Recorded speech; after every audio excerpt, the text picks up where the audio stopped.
what you gotta say, but don't play. Say what you gotta say, but don't play. Say what you gotta say, but don't play.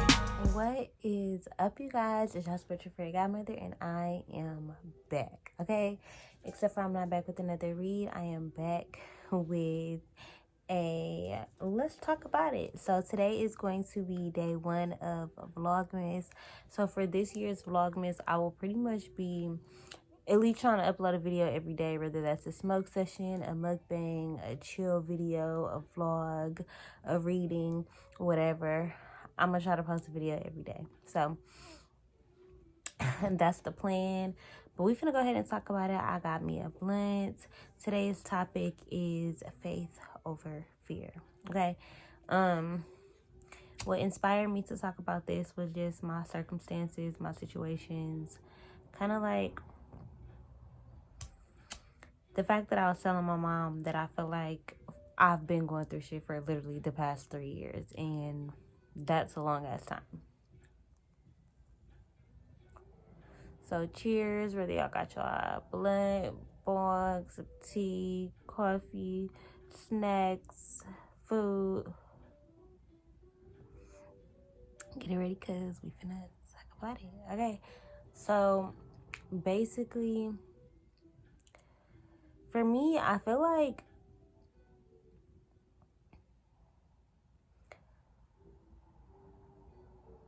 I've kind of lived in fear, like, forever type shit, like,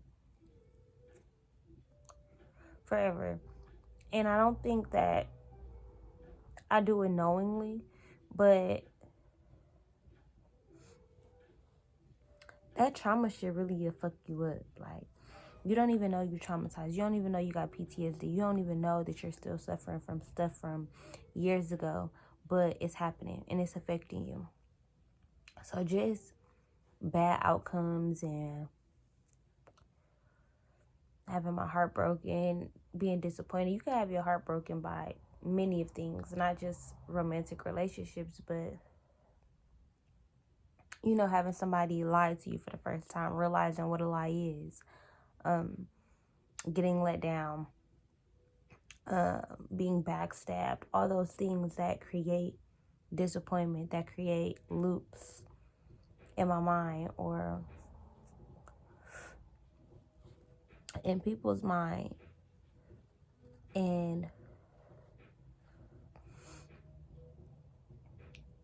I feel like I kind of taught myself to assume that everything was just gonna be fucked up, or assume that things were bad, assume that I wasn't okay, assume that I was the victim and that people were doing things to me, or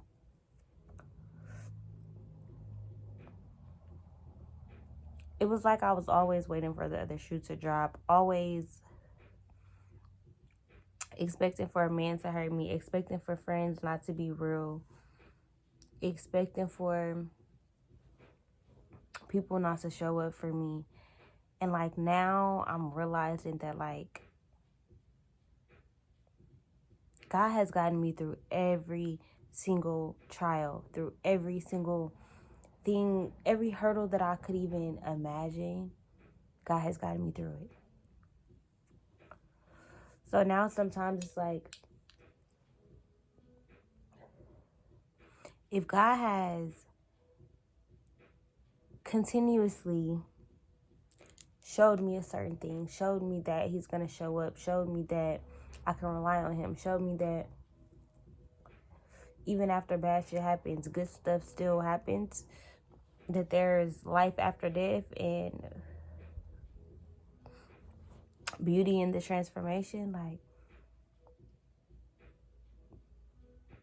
it's like I find myself still getting so hard on myself when things go wrong, because I feel like that's when God tests us the most. Like, when things look wrong in our life, when things are going wrong, when shit is being taken away from you, ripped away from you, against your will, or if a person has just broken your heart or abandoned you, or your business is flopping, you know, it gets sentenced to prison time, or something happened in your family, you find your long lost cousin, and then family secrets get to coming out, or you take a big move to a new city and don't got no friends, now you're lonely. Like, I feel like every time something that could be perceived as like negative happens, there's a blessing right around the corner.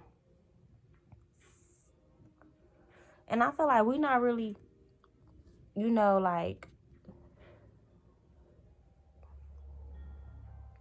taught to believe in the unknown as much. Like, I don't remember in school us learning about affirmations, or you have to believe in yourself. Like, I don't know, maybe shit like that. But like, I don't know. Like, I don't remember being taught that you can make it happen. You could do anything you put your mind to, like, and we had songs like, I know I can be what I want to be if I work hard at it. Yeah, but it's just kind of like, you really need that inspiration. You really kind of need that backing kind of as you grow up. As you're coming up, you need to kind of be taught that, I guess, about God. I don't really know, like, and that's why we talking about it, because like, not everybody believes in God, and I'm starting to feel like that's okay. Like, I feel like there's no way that we can all believe in the same thing, because God made us all so different. We're from different continents, different walks of life, just different places. We come from different religions, different cultures, different ways of living, different statuses. So I don't know if there's a way for us to have a universal God. I don't know if everybody believed in the same kind of God, I don't think we would be divided. I don't think there would be racism, or I don't think there would be status quo at all, because God is the all being. So if God wanted us to all believe in the same thing, technically he can make that happen. But so I feel like just being taught to believe in yourself, because trauma has now left me at 27 years old, just now realizing that I'm affected by my trauma, that I'm living in fear every day, fear that I can't pay my bills, or fear that the car is going to break down, fear that my neighborhood is bad, or fear that men are going to rape me or hurt me or abuse me or put their hands on me. Friends aren't going to be real. They going to fuck my nigga, or shit. I don't know, talk behind my back, whatever. I feel like because so many bad things have happened to me, I've conditioned myself to live out of fear. And just now at 27, am I realizing it? And I don't even know if just, like, how long it's going to take for me to actively get out of that habit. Even now, it's like I'm aware of it, but shit, I'm still nervous about my bills. I'm still nervous about shit. I'm still nervous about when I'm going to find love, or can I have kids, or when really just the thought of that takes up so much time and mental capacity, when I should just know that God is going to take care of everything for me, everything that I want, everything that I desire. God has already promised to me. So me sitting here worrying about those things don't really help me. But that doesn't mean that my mind doesn't still go there. So it's just like, how do we live in 100% faith when bad things still happen to good people? God never promised that. Well, God, I don't know, because I haven't read any of the Bibles or the Qurans or the religious followings. I haven't read any of them, not one. So I don't have the knowledge to really speak on it. But I don't know if God has ever promised us the perfect to life. If God has ever promised us nothing bad will ever come to you. If you love me, if you do right by me. Because it's like, even people who are devout Christians don't commit any of the 7 deadly sins. It's like, it's not judging people even possible. Sometimes I think about that. Because we judge people that we want to date, not maybe in a judgmental way, but hey, I maybe don't want to date you because you're like this, when, you know, you don't know how you would respond to a person like that. I don't know. Maybe that was a bad example, but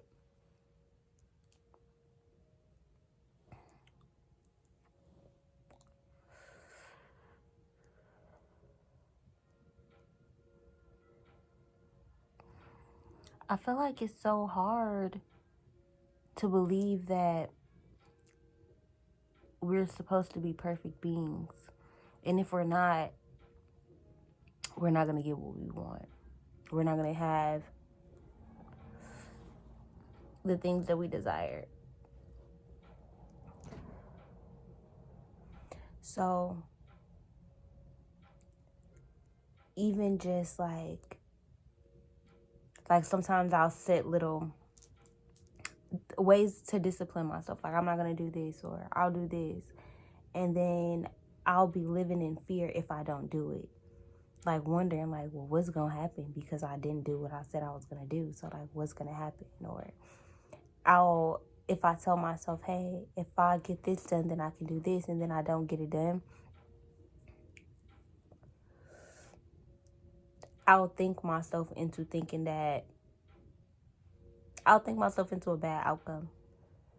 And it's not that the bad outcome was meant to happen, but it be that I'm not being proactive with changing the outcome. I'm spending that time worrying about how the bad outcome is going to make me feel, when I won't know that until I'm dealing with that. But again, wasting time in fear and doubt and worry and stress, and it's a cycle, you know. And I know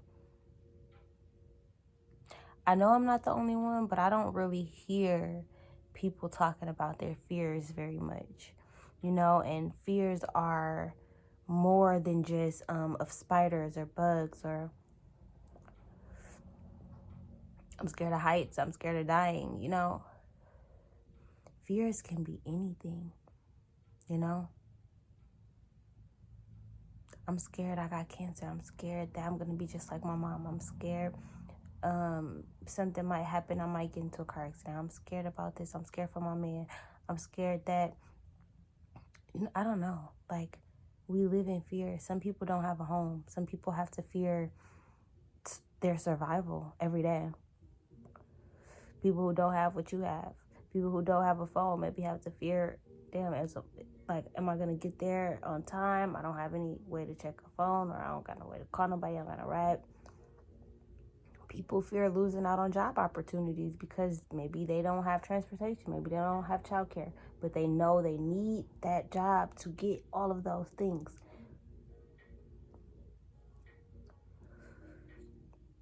Fear is a monster. But I don't even know what's the definition of a monster. Why is the monster bad? Type shit. Like, it's a negative connotation. It's a negative connotation to the word monster. But monsters are just creatures that are maybe scary to us. But does the word monster derive from scary? Like, I don't even know.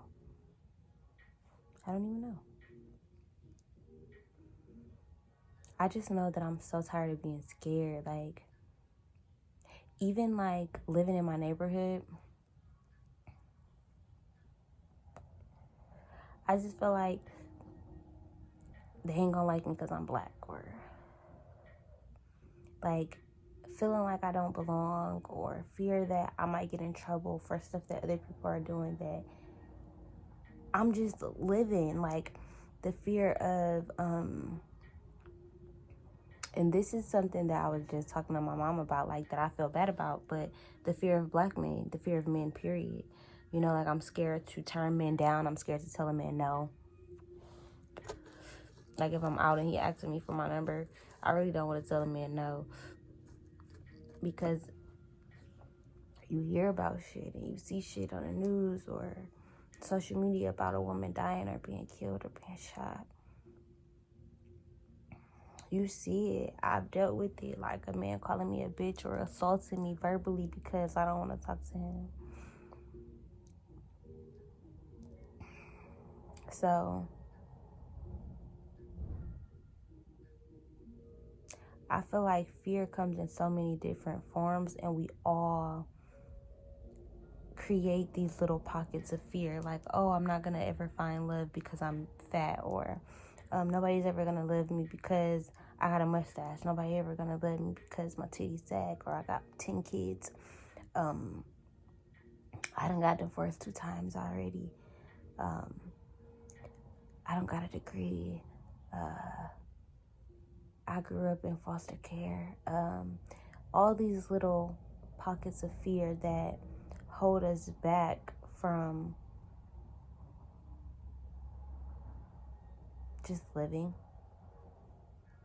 that hold us back from just enjoying what it's like to be living, what it's like to be human, what it's like to be here, wherever you are, at whatever moment, just taking it in and being like, it is what it is. And just having that faith in the Lord, and having that faith in God, and having that faith in the fact that you trust God. Like, you have that relationship with God where either you've talked to him, you've heard him talk to you, he's delivered you promises, or he's giving you angels, giving you opportunities, giving you love, shit, giving you grace, giving you forgiveness.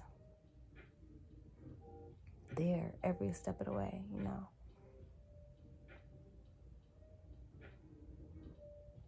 But it's like, do we have to be taught faith? And by who? Like, are we taught that from our parents? Because I'm teaching my dad, you know, to pray, and then literally God make things happen for her, and she be like, God did it. Like, period. Even things that are not magic, I allow it to be magic. I allow it to be God. I allow it to be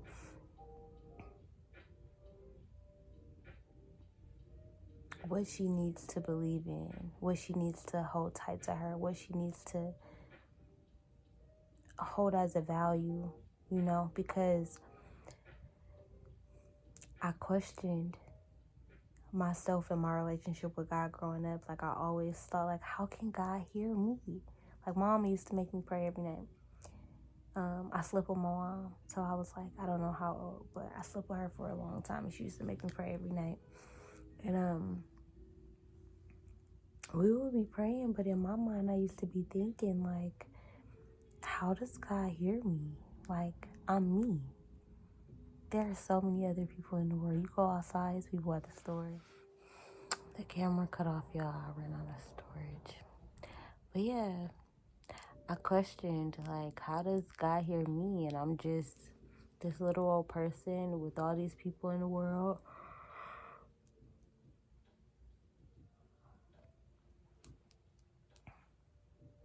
I didn't understand. And even with my mom teaching me, even with going to church as a kid, even going to Bible study and stuff like that, I don't think that you really comprehend God until you're experiencing it, I guess. So I guess I don't really know how to explain it, because there are anointed kids who know God, like, who comprehend. I don't know. But for me, I did not. Me specifically, I did not comprehend what God was, or what it meant to believe in God. I didn't understand, even up until, I would say I got pregnant. When I first got pregnant with Kamaya Sky, I turned to God because I was in an abusive relationship and all I had was prayer. All I had was, God, please get me out of this. And it was like instinct. How animals have instinct, that's how my relationship with God started. Instinct. Who else do I call on? Who else is going to help me? Who else can get me out of this? God, please get me out of this. God, please get me out of this. On those bus stops, during work shifts, the whole shift. If I'm not talking to a customer, I'm in my head, God, please get me out of this. God, please, God, please. How can I do this? How can I make this happen? What do I got to do? Deep in prayer. And God started to reveal himself in whatever miracles were happening for me. Just happening like that. Like that. Like that. It was like God was literally like strategically placing me everywhere I needed to be. And I knew. This is not me. This is nothing that I have control over. This is nothing that I'm doing. This is nothing that I'm manifesting. This is God.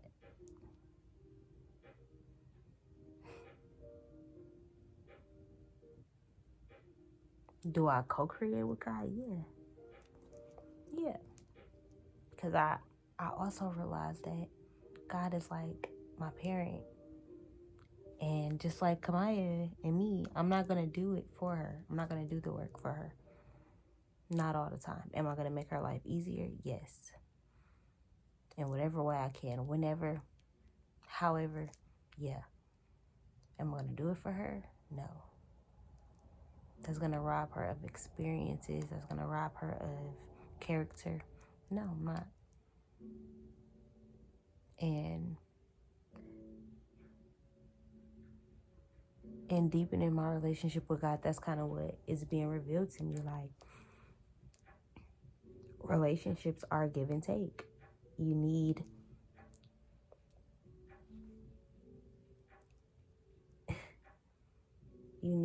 equal give and take. You need the equal exchange. You need duality, balance,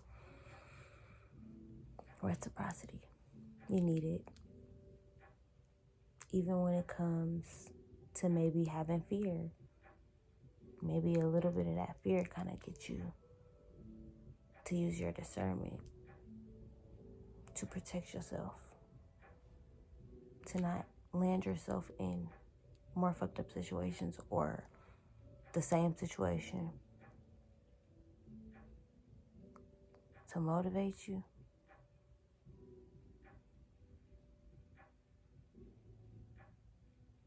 But it's like, do we need it?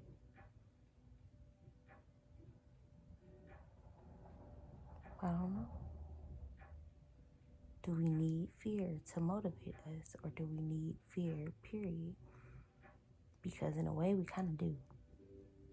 If we don't fear that fire, we would touch it. We would hurt ourselves. But the fear of, I don't want to burn myself, keeps us from burning ourselves. It keeps us from causing harm to ourselves.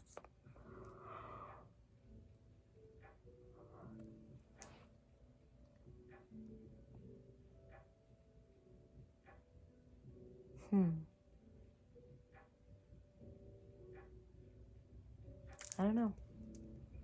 Let me know what y'all think down in the comments below. I'm high. I'm sleepy. I'm ready to go to bed. I hope you guys enjoyed this video. If you did, give it a thumbs up. Leave a comment down below. Share this on all the social medias. And it's Vlogmas, guys. Bye.